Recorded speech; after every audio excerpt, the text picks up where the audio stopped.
Jean-François Gaultier ne veut pas être connu, il ne fait rien pour l'être, et pourtant il l'est bel et bien, et dans des cercles très différents qui d'ailleurs, pour tout compliquer, ne se connaissent pas entre eux, tant le personnage est multiple. Il y a ceux qui en France et à l'étranger connaissent le philosophe, il y a ceux qui connaissent le thérapeute, dont les patients viennent quelquefois de très loin, d'Australie ou d'Amérique. Il y a ceux qui l'ont croisé dans tel ou tel cercle intellectuel comme le Grèce ou l'Institut Iliade, ceux qui l'ont lu dans tel ou tel journal ou bulletin chronique comme Valeurs Actuelles ou Minutes, et ceux qui connaissent le musicologue spécialiste reconnu de Palestrina et de Debussy. C'est en somme un véritable lavage de cerveau que nous soumet cet esprit immensément cultivé, immensément curieux, touche à tout un peu sauvage et singulier. Écoutons donc Jean-François Gaultier et suivons de près en pente raide cet homme océanique, vaguement diabolique, qui me fait penser à cet humaniste de la Renaissance auquel Marguerite Yourcenar, dans son roman L'œuvre noire, donnait le nom de Zénon, et auquel je ne peux m'empêcher de donner celui qui sert de titre à cette nouvelle série d'entretiens, de Monstres secrets.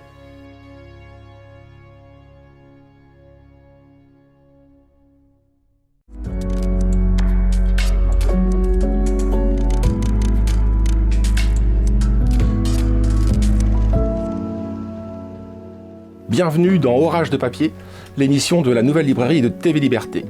Ce sera l'anti-grande librairie, l'émission que ne présentera jamais François Bunel. Ici, on ne recevra jamais Yann Moix, le puceau d'Orléans.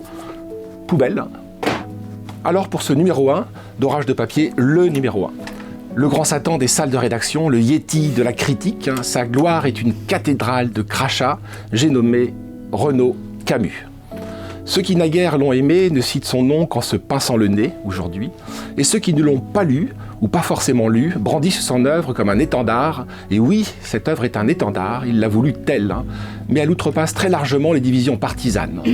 Impossible de la résumer, 150 livres, une œuvre fleuve, une œuvre source, protéiforme, écrite dans une langue diaphane, immédiatement intelligible, en dépit d'une syntaxe savante et d'une architecture sophistiquée.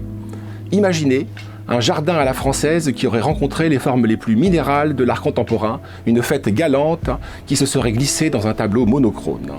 Un chant choral entre le chant du cygne, souvent, et le chant du coq, parfois. Un chant donc qui s'élèverait depuis une cellule monacale aux dimensions d'une forteresse médiévale, le château de Plieux. En Gascogne, Plieux ne plie pas.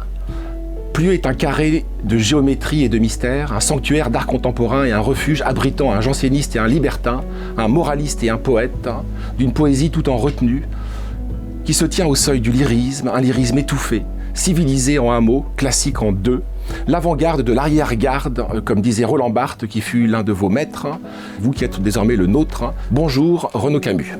Bonjour François Bousquet. Vous êtes le diable en personne, vos livres sont relégués dans l'enfer des bibliothèques. Bienvenue dans la nouvelle librairie. Vous êtes décrit comme le père Joseph de la fachosphère. Vous êtes fachosphérique, stratosphérique si on préfère. Que répondez-vous à ceux qui disent que vous êtes à la tête d'un complot mondial anti-grand remplaciste et petit remplaciste et qui font de vous l'inspirateur par télépathie des attentats de Christchurch en Nouvelle-Zélande? S'il s'agit de participer à la lutte contre le grand remplacement et contre ce que j'appelle le remplacisme global, je suis enchanté de tenir ma place dans les rangs de cette petite armée-là, car je pense ce combat éminemment légitime et même essentiel, capital. Le Monde, tout récemment, le journal Le Monde, la Pravda, le journal de référence, vous a consacré un papier signé Lucie Soulier, très mal nommé Lucie Soulier, puisque c'est Lucie Gros Sabot, et Renaud Camus aux origines de la haine. Seriez-vous aux origines de la haine? Non, alors ça, je crois que vraiment la haine ne tient aucune place dans... Ça n'a rien à voir avec tout ça, la haine, non. D'ailleurs, il faut toujours se méfier des gens qui parlent de la haine des autres. En général, c'est qu'ils en débordent eux-mêmes. Ils sont les Sofinco de la haine, ils veulent toujours vous en prêter. Mais non, ça n'a rien à voir avec la haine, cette affaire. Donc, oublions le monde, comme Yann Moix. Le génie, c'est le poncif, disait Baudelaire. J'ai en tête Morand et la vitesse. J'ai en tête Philippe Muret et Homo Festivus. L'homme à trottinette, l'homme à roulette, et Renaud Camus, et le grand remplacement, ou le remplacement. On a fait de vous, je l'ai évoqué, on parle de théorie du grand remplacement, c'est absurde. C'est absurde. Vous nous direz pourquoi. Mais si vous êtes le théoricien de quelque chose, c'est du remplacisme global. Qu'est-ce donc que le remplacisme global? Qu'est-ce à dire? C'est que moi, François Bousquier, je vais être remplacé par un antifa. Vous, Renaud Camus, vous allez être réincarné en un démographe de l'INED. Ça veut dire que tout, je pense, dans le monde postmoderne ou post-industriel, est organisé autour du remplacement. Je pense que le remplacement est le geste central de notre civilisation. Le remplacement des objets, le remplacement des êtres, le remplacement du monde, le remplacement de la vérité.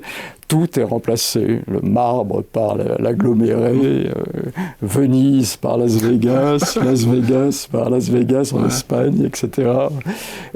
Tout fait l'objet d'un remplacement général, y compris des peuples.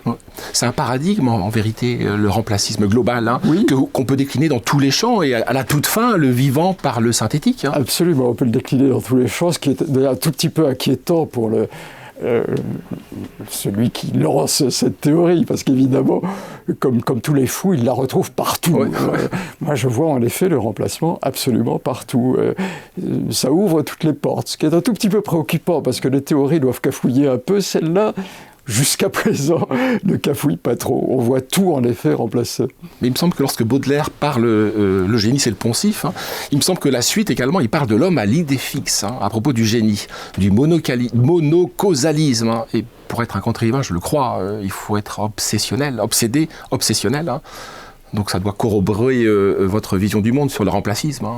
Baudelaire, de façon générale, corrobore assez ma vision du monde, et réciproquement surtout. Alors vous sortez, chez Pierre-Guillaume Deroux, Le Petit Remplacement. Alors nous étions habitués jusque-là au grand remplacement. Quelle est la nuance de l'un à l'autre? Est-ce que l'un est la condition de l'autre, et réciproquement? Quels sont les distinguos qu'on peut opérer entre ce petit et ce grand remplacement? L'un est la condition de l'autre, mais pas réciproquement.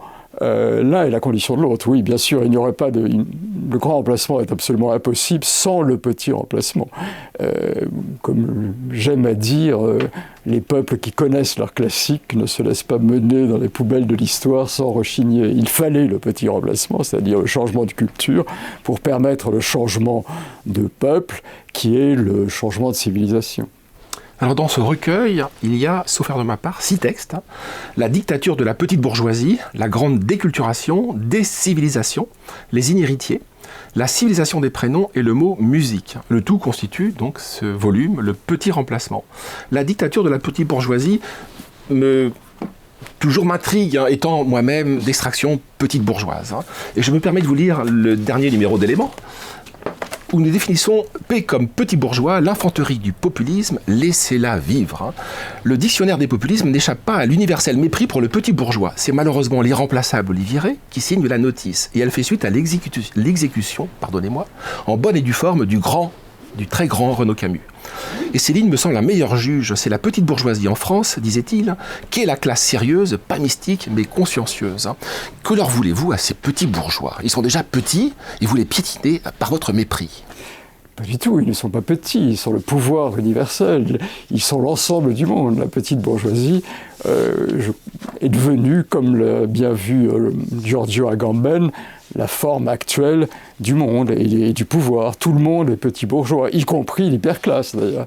Le petit bourgeois, c'est un concept essentiellement culturel. Culturellement, la bourgeoisie est vaincue, elle est le monde, nous sommes tous des petits bourgeois. La petite bourgeoisie étant la première classe qui a eu cette idée de génie, alors que toutes les autres avant elle excluaient. L'aristocratie, la bourgeoisie ne voulait pas qu'on devienne aristocrate, ne voulait pas qu'on devienne bourgeois. La petite bourgeoisie, au contraire, force tout le monde à devenir petit bourgeois. Et ça marche admirablement, donc elle est universelle et toute puissante, et en ce sens, elle n'est pas du tout petite, en effet. Pour autant, étymologiquement, la dictature, le dictateur, c'est celui qui prend la parole. On l'a oublié, c'est une fonction dans la magistrature romaine, mais étymologiquement, je prends la parole, ça fait de moi un dictateur. Or, c'était la classe, en tout cas la classe historique, par excellence, condamnée au mutisme. Ah ben ces temps sont révolus. Pour ce qui est de prendre la parole, on n'entend plus qu'elle. On n'entend qu'elle. D'ailleurs, le test absolu de la petite bourgeoisie et de son pouvoir, c'est précisément la langue, c'est la parole. Le fait qu'il n'y a plus, en France par exemple, de langue que petit bourgeois. À chaque fois qu'il y avait deux formules, une formule bourgeoise ou aristocratique ou traditionnelle et une formule petite bourgeoise, c'est toujours, sans exception, la forme petite bourgeoise qui l'a emporté et qui règne seule. Et que voulez-vous dire quand vous définissez la petite bourgeoisie, je cite, comme une classe qui n'a pas de surmoi? Une classe, c'est plus une classe, c'est une population, c'est un ensemble, c'est un grand ensemble, pas d'extériorité et pas de non-coïncidence. Pas d'extériorité, c'est ça qui fait qu'elle est terrible, c'est qu'elle ne se conçoit absolument pas d'extérieur, contrairement encore une fois aux classes dominantes antérieures à elle, pour qui l'essentiel était justement qu'on ne les remplace pas, qu'on n'accède pas à elle. Elle, au contraire, ne se conçoit pas d'extérieur. Elle annexe. Il n'y a pas de possibilité d'être en dehors d'elle. Si on s'échappe, on tombe dans le vide, dans le néant, dans l'inexistence. En quoi elle coïncide absolument, c'est par excellence la classe du grand remplacement aussi, puisque c'est le même principe. Il n'y a pas d'extérieur. Tout le monde peut devenir ce que nous sommes, non seulement peut devenir ce que nous sommes, mais doit devenir ce que nous sommes. Et dans un mécanisme d'annexion générale. Et d'interchangeabilité. Oh là, et d'interchangeabilité. Merci à vous. Dites, j'évoquais Baudelaire, convoquons Flaubert. Flaubert était obsédé, il en est devenu presque fou, par le lieu commun. Pour mémoire, le sottisier, le dictionnaire des idées reçues, Bouvard et Pécuchet, mais on peut renverser Pécuchet et Bouvard, le catalogue des idées chics. Est-ce que vous n'êtes pas aussi un peu flaubertien en ce sens que lui est obsédé par le lieu commun ou vous êtes obsédé par le non-lieu? Vous êtes obsédé par la banlieue. Vous sortez également un livre, recueil magistral de vos tweets, qui sont des petites fusées prodigieuses de densité, d'intelligence. Vous aviez sorti dans le passé le répertoire, je crois, sur le français contemporain. Est-ce que vous n'êtes pas comme Flaubert, vous traquez pas du matin au soir ce non-lieu qui progresse, cette banlieue qui progresse, que vous appelez la banlieusisation du monde ou la bancolisation du monde? Ouh là là, cette question est tellement riche, je pourrais répondre en 3 heures, mais bon, je suis très, très content d'être rapproché de Flaubert comme lointain disciple. Je suis en effet obsédé par le sottisier, par Bouvard et Pécuchet, par l'anthologie du lieu commun, mais avant cela, je suis obsédé par le lieu. Si j'ai une réflexion et une pensée, c'est une pensée localisée, en effet. Je déteste les pensées sans inscription dans le lieu et les œuvres d'art, y compris la littérature. J'aime les endroits localisés. Quant à la banlieue, en effet, j'ai cru pendant longtemps que la banlieue était l'avenir du monde, d'où ces néologismes plus ou moins heureux, dont le premier est d'ailleurs une erreur étymologique. Je parlais de banlocalisation, c'est une erreur entomologique, il faudrait dire ontologique, il faudrait dire étymologique, il faudrait dire banlieusisation, parce que le lieu dans banlieue, c'est la lieu et non pas le lieu. Mais je pense aujourd'hui, j'ai un peu abandonné cette idée de devenir banlieue du monde, c'est plutôt un devenir bidonville. Le monde est en train de tourner au bidonville global, qui est l'horizon indépassable du remplacisme global. Il y a un auteur, je ne sais pas si vous le connaissez, il s'appelle Mike Davis, qui a écrit Le Stade Dubaï du capitalisme, également La ville quartz, et qui lui aussi fait dépeint. Il y a 1 milliard d'humains qui vivent dans de bidonvilles, 2 milliards dans quelques années, et qui voient le monde également comme un vaste bidonville. Il faut dire qu'en français, ce mot de bidon est absolument merveilleux. Ouais. Il y a tout. Ouais. Parce que bidon implique la fausseté, qui est évidemment la consubstantielle du remplacisme global. À partir du moment où qu'on remplace par quelque chose qui n'est pas ce qu'on remplace, qui donc le faux est au principe même du remplacisme global, et donc il y a cette idée de bidon, c'est un monde bidon, où tout est faux, négationnisme contemporain, qui est la négation du grand remplacement, par exemple. Et le bidonville, évidemment, qu'on voit naître sous nos yeux, ne serait-ce qu'à Paris, dans toutes les grandes métropoles, et aussi dans la campagne, l'industrialisation de la campagne, les éoliennes, tout tourne au terrain vague, les zones commerciales, les cimetières de voitures, le monde très laid. Et aussi, troisième chose qui est dans ce mot merveilleux de bidon, je trouve, la liquéfaction. Moi, de mes grandes sources d'inspiration, penseur contemporain que j'admire beaucoup, est évidemment Bauman et cette idée de la liquéfaction qui est évidemment le stade préalable de la liquidation. On va en reparler de Bauman, puisqu'il est central, société liquide, amour Absolument. liquide, etc. Mais restons-en au faux. On l'a vu, vous aimez les néologismes, vous en avez inventé un, Umberto Eco parlait de la guerre du faux, Guy Debord du faux sans réplique. Hein. Vous avez inventé un mot, le faucelle, hein, qui est la contraction des mondes faux, du faux, Oui. et du réel. Hein. Le réel n'a pas eu lieu. Le faux réel. Le faux réel. Hein. Pouvez-vous nous dire un petit mot sur ce faucelle qui est central, puisque vraiment le réel, hein, c'est ce que disait Baudrillard, le réel n'a pas eu lieu. Il a été remplacé. Moi, je ne dirais pas ça. Le réel n'a que trop lieu. Mais il est remplacé, en effet, par le faucelle, qui est le principe du négationnisme contemporain, c'est-à-dire le mensonge central, par exemple en France, où on dit que le grand remplacement n'a pas lieu, alors qu'on voit une société qui manifestement est entièrement remplacée à tous les points de vue. Donc le faussel, oui, c'est le faux réel, le réel faux, qui est d'ailleurs une des rares sources d'espérance, parce que je crois, et il y a des précédents qui corroborent cette conviction, que les mondes faux sont extraordinairement précaires. Il suffit qu'un enfant retire son doigt de la digue pour que le pays entier soit submergé. On a le précédent soviétique, quand même, qui est celui qui donne le plus d'espérance. Un monde faux ne peut pas tenir éternellement. Il y a un jour où une étincelle de vérité met le feu à l'édifice. Et nous vivons dans un monde entièrement faux.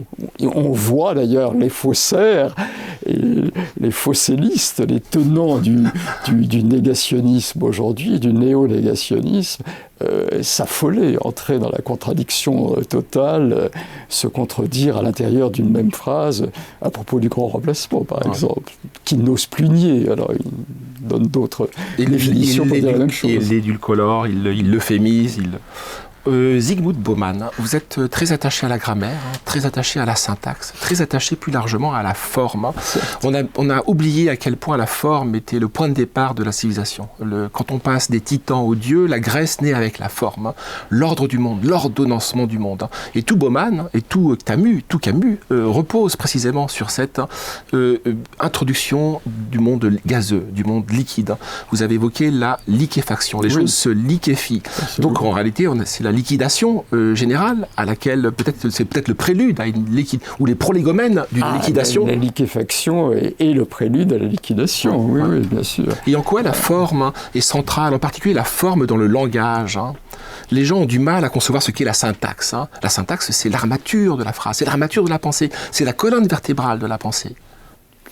En effet, la langue s'effondre, la langue devient absolument non syntaxique, donc elle n'a plus de structure, elle n'a plus de forme, mais la syntaxe est aussi une des structures du monde. La syntaxe, c'est pas seulement la langue et la grammaire, c'est aussi évidemment le vêtement, c'est aussi la ville, la forme de la ville, c'est aussi évidemment la forme générale, l'élément de la bidonvillisation du monde, bidon-urbanisation du monde, et aussi de sa prolétarisation, car assez paradoxalement, la bourgeoisie globale mène à la prolétarisation générale, qui se voit bien en tout. L'abandon évidemment de la syntaxe, l'abandon de toute forme dans le vêtement, l'abandon de toute forme dans les rapports sociaux, dans les usages, la disparition de toute structure du monde, amène à un monde, en effet, totalement liquide, prêt pour les bidons de ce que j'appelle la MHI, c'est-à-dire la matière humaine indifférenciée, qui est en effet liquide, ou bien, selon une image qui m'a créé quelques ennuis, mais enfin on a pu éclaircir ce malentendu, ce que j'appelle le Nutella humain, cette espèce de pâte humaine qui doit n'avoir aucun caillot, aucun grumeau, être vraiment liquide, d'où la haine évidemment de tout ce qui différencie, de tout ce qui discrimine, que ce soit la race qui a été éliminée la première, mais maintenant le sexe par exemple. Et évidemment la structure, la grammaire, on voit maintenant que l'attaque est très, très, très officielle contre la grammaire. Défendre la syntaxe est assimilé, comme tout le reste précédemment, à un fascisme, à un nazisme, une glottophobie. Donc il faut aussi que la langue se liquéfie, s'effondre, n'ait plus de structure, ce qui marche merveilleusement. Il y a une ironie, mais contre l'auteur du Degré Zéro, mais on en reparlera à la toute fin. Je veux parler de Roland Barthes. Est-ce que le premier paradoxe de notre époque, au fond, toutes les grandes époques ont inventé leur propre forme. Les Égyptiens, la pyramide, les Romains, l'Arc de Triomphe ou le Forum, les Européens et la chrétienté, les châteaux forts, les jardins. Est-ce que la définition de la forme de notre époque, c'est l'informe, c'est le difforme, c'est l'absence de forme? Oui, c'est la liquéfaction, oui, c'est la récusation de toute forme, la conviction que chacun, ce que j'ai appelé il y a bien longtemps le soi-mémisme, c'est-à-dire l'idée idiote que le soi est toujours assez bon pour l'autre, et de placer en soi-même l'aune de tout échange, et non pas dans l'autre. La syntaxe, autre titre de mes petits ouvrages, c'est l'autre dans la langue, le fait qu'on prend en compte qu'il y a de l'autre dans la langue même, c'est-à-dire en soi-même. Mais si on est toujours assez bon pour l'autre, évidemment, d'abord c'est d'une vanité sans nom, et surtout c'est un facteur de l'effondrement et de la liquéfaction. Est-ce que là c'est le propre de la petite bourgeoisie, de ce que vous appelez la dictature de la petite bourgeoisie, est-ce que vous n'avez pas la nostalgie d'une grande bourgeoisie? Est-ce que, pour qu'il y ait une culture savante, pour que nous puissions avoir une grande culture, ce qu'on appelait naguère une grande culture, il faut qu'il y ait une classe sociale à part, qui cultive une forme d'entre-soi, pas totalement, pas que de la consanguinité, mais malgré tout un tout petit peu, c'est-à-dire qu'elle a une traduction dynastique, même la bourgeoisie, donc elle devient une aristocratie au fond. Est-ce que c'est une condition pour produire de la culture? Alors c'est une de mes convictions, et évidemment c'est une conviction très antipathique à tout le monde. Surtout aux bourdieusiens. Oui, bien, surtout aux bourdieusiens, évidemment. Une conviction très, très antipathique, et un des traits de la société contemporaine, c'est qu'elle décide que parce que les choses sont déplaisantes idéologiquement, elles sont fausses, et les émettre est criminel. Mais je crois en effet qu'une classe en partie héréditaire, et qui bien entendu doit se renouveler en permanence aux marges, mais qui doit être en partie héréditaire, est indispensable. Une classe cultivée est indispensable à la culture. S'il n'y a plus de classe cultivée, il n'y a plus de culture. Alors la culture est évidemment bourgeoise par essence. La culture coïncide avec la bourgeoisie. Avant le règne de la bourgeoisie, mettons entre 1789 et 1868, mettons 1968, le règne de la bourgeoisie, on ne parlait pas de culture. La culture est très liée à la bourgeoisie. Et la petite bourgeoisie arrive avec la haine de l'héritage. Or, la culture est évidemment centrale à l'héritage. L'héritage n'est pas tout dans la culture. Évidemment, il faut une invention permanente, mais la culture, c'est le patrimoine, ce qui s'hérite. Donc, un des traits, encore une fois, dominants de la société contemporaine, c'est évidemment la haine de l'héritage, à tous les points de vue, de l'héritage matériel, l'héritage culturel, le fait que, ce que j'appelle le da capo perpétuel, c'est-à-dire tous les matins, il faut recommencer à zéro, ce qui fait qu'évidemment, toute évolution est bloquée, on ne peut plus avancer. Et vous consacrez, vous en parlez régulièrement dans vos interventions, dans vos ouvrages, mais vous consacrez à ce sujet-là un livre plus spécifiquement que nous retrouverons dans le petit remplacement, c'est Les Inhéritiers. Ouais. Il y a, j'ai parlé des néologismes, il y a également chez vous un usage fréquent, mais très suggestif, du préfixe privatif, déculturation, décivilisation, qui montre à quel point nous avons été amputés, que nous sommes orphelins d'un savoir, d'une culture, d'une civilisation. Absolument. Que nous sommes les enfants de personne. Vivons une période d'effondrement, une période de deuil, d'abandon de certaines choses. Les inhéritiers est évidemment une réponse, si j'ose dire, à Bourdieu. D'ailleurs, la forme originale était une conférence que j'avais prononcée à l'université d'Édimbourg, oui. Qui s'appelait en anglais Bourdieu upside down, Bourdieu cul par-dessus tête en français. C'est le renversement de Bourdieu. Les observations de Bourdieu sont d'ailleurs totalement justes, évidemment. Il est bien évident que les enfants des classes cultivées sont privilégiés par rapport à ceux dont les parents n'ont aucune culture. La première condition pour élever un enfant, c'est d'élever ses parents. Mais 40 siècles ont su ça parfaitement. Il n'y a pas besoin de Bourdieu, mais cette observation est très juste. La conséquence imbécile qu'il en tire, c'est qu'il faut supprimer l'héritage, et du coup, plus personne n'hérite de quoi que ce soit. Donc on arrive dans une société d'inhéritiers où il n'y a plus de culture, puisqu'elle est très mal vue comme étant un privilège. Il y a des privilèges qui sont oui, puis de toute façon, on ne peut pas vous le reprocher. Indispensables. Oui, et puis vous défendez ce que vous appelez un accès égalitaire à l'inégalité. Donc la porte n'est pas fermée. C'est pas la classe sociale bourgeoise n'est pas totalement étanche. L'idéal est en effet un accès égalitaire à l'inégalité qui est fondamentale dans la culture. En tout cas, la culture, comme l'éducation d'ailleurs, est fondamentalement inégalitaire, ne serait-ce qu'en inégalité par rapport à soi-même. Devenir cultivé, c'est devenir inégal à soi-même, devenir un autre, de préférence supérieure d'ailleurs. Ces inhéritiers, c'était une conférence initialement que vous avez très largement étoffée, prononcée en Écosse, sauf faire de ma part avec Roger Scruton. Hein. Oui, absolument. Est-ce que c'est envisageable en France que Renaud Camus intervienne avec un intellectuel, un philosophe conservateur d'ampleur, enfin remarquable, Scruton, hein. Finkielkraut, Emmanuel Carrère, accepterait-il d'intervenir avec vous publiquement? Finkielkraut, oui, il le fait sur France Culture, hein. Mais Emmanuel Carrère... Je ne pense pas qu'il puisse le faire encore, mais enfin... Oui, peut-être qu'il a des... mais c'est autre chose. Mais est-ce que c'est concevable que Renaud Camus puisse parler, débattre avec un intellectuel de son niveau? Non, c'est en effet pas concevable, mais... Bon. Donc les libertés publiques sont supérieures d'outre-Manche Oui, alors, ou bien ils étaient moins informés. Peut-être qu'ils ne savaient pas à quel point j'étais tabou. L'auteur du Grand Remplacement a traversé les mers et océans. Donc, Oui, enfin, je pense pas en effet que ce soit possible en France, non. Vous avez évoqué un signe d'espoir. Hein. Les sociétés fausses ont vocation à s'effondrer d'elles-mêmes, à tomber sur elles-mêmes.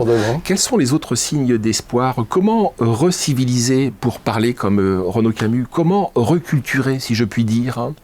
Quels sont les outils dont nous disposons? Vous évoquez dans l'un de vos livres une théorie des sanctuaires. Hein. Ça voudrait dire que nous devions revenir, au fond, au très haut Moyen-Âge, hein, pour recréer des petites communautés monastiques. Oui, je pense qu'il y a beaucoup de points commun avec la société du très haut Moyen-Âge, et je pense en effet à une politique des sanctuaires pour toute chose. Nous sommes dans un sanctuaire ici. D'ailleurs, les librairies, ou en tout cas les bonnes librairies, sont des sanctuaires par excellence.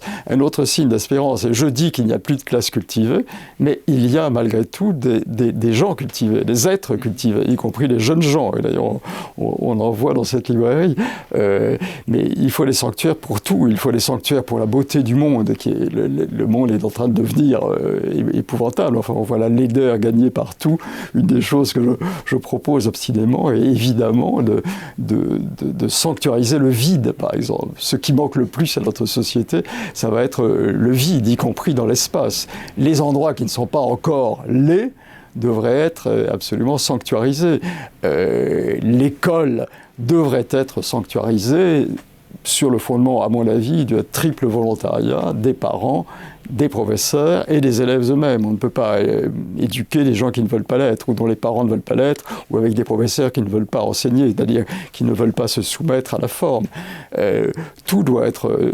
Pour tout, il faut créer des sanctuaires, et en particulier pour la beauté, pour la culture, pour la douceur de vivre, pour la gentillesse, pour l'amabilité, pour l'usage social, pour la grammaire, pour la langue. Oui, sanctuaire, une politique des sanctuaires. Je crois que c'est tout à fait indispensable, comme au 6e ou au 7e siècle. Je ne veux pas vous écraser sous l'éloge, hein, mais vous êtes déjà un classique, me semble-t-il, un classique vivant, ou survivant, qu'importe. J'ai convoqué Baudelaire, Flaubert, mais on peut également convoquer deux noms qui ont compté très largement dans votre formation. C'est Barrès, hein, d'une part, pour le Camus jeune, hein, et le Camus de la maturité, ou du début de la maturité, c'est Barthes. Hein. Et à l'auteur de la Citation des prénoms, j'ai envie de demander, est-ce que vous êtes plutôt Maurice ou plutôt Roland? Plutôt Barrès ou plutôt Barthes, hein? Et l'un et l'autre. Hein. Ce n'est pas du tout incompatible. Vous savez, il y a beaucoup de choses qui ne sont pas incompatibles. Par exemple, j'étais très ami pendant longtemps dans son vieil âge avec Aragon. Eh bien, Aragon était un admirateur passionné de Barrès, par exemple. Voilà. Il sort de Barrès. Aragon sort de Barrès, en plus. Oui, en comme auteur. Partie, hein, absolument. Donc, voilà une incompatibilité qui n'existe pas. Puisque vous avez la gentillesse de nommer des maîtres ou des gens que j'admire beaucoup, il y en aurait des dizaines d'autres, Virginia Woolf, Timus... Ces deux-là sont quand même très particuliers puisque adolescent, vous étiez barésien, Oui. enfant, et puis vous êtes auvergnat, vous partagez les mêmes origines l'un l'autre. Et Roland Barthes a joué un rôle. Il y a des protestations. Les Lorrains vont protester. Oui, évidemment, il a beaucoup écrit sur la. Mais le côté paternel, oui, c'est l'Auvergne. Et Barthes a été central, puisqu'il a énormément compté dans votre vie. Oui. Donc c'est deux noms qui me semblent de jalons importants. Absolument. Et qui ont un itinéraire assez. Barès passe du culte du moi au nationalisme. Je ne veux pas faire de Camus quelqu'un qui passe du culte de Renaud Camus au culte de l'association européenne. Mais malgré tout, et chez Barthes, il y a le même mouvement entre le Barthes du Degré où la langue est fasciste, et le dernier Barthes, celui qui dit précisément je suis l'avant-garde, mais de l'arrière-garde. Il y a la même évolution vers une forme de conservatisme. L'idée des sanctuaires, probablement aussi, est assez barthésienne, au fond. Mais puisque vous parlez des antécédents et de mes maîtres, il y en a un qui me frappe beaucoup aujourd'hui, qui était un maître, au fond, qui m'avait un peu échappé. Je l'avais lu, et peut-être que j'en étais inconscient, mais je suis en train de le relire, je suis frappé, presque tout ce que je dis est déjà chez lui, c'est Gunther Anders. Je suis un grand admirateur de Gunther Anders, je trouve ça... Alors, je suis en train de lire en ce moment, de l'obsolescence de l'homme. Mais je me dis, mais c'est très embêtant, tout y est déjà, c'est très frappant. Il y a toute une école allemande, on va en parler, c'est Anders, même Heidegger sur cette question-là, ou la technique envahissante. Bon, évidemment. Merci à vous, Renaud Camus. Vous prenez la suite des maîtres que j'ai évoqués aujourd'hui, cela dit sans flagornerie, Barthes, Barès, d'autres. Donc Orage de papier, ravi d'avoir étraîné sa première émission avec le premier de nos auteurs. Merci à vous. J'aime beaucoup Orage de papier, je trouve ce nom absolument merveilleux. Petit clin d'œil à Junger. Certes.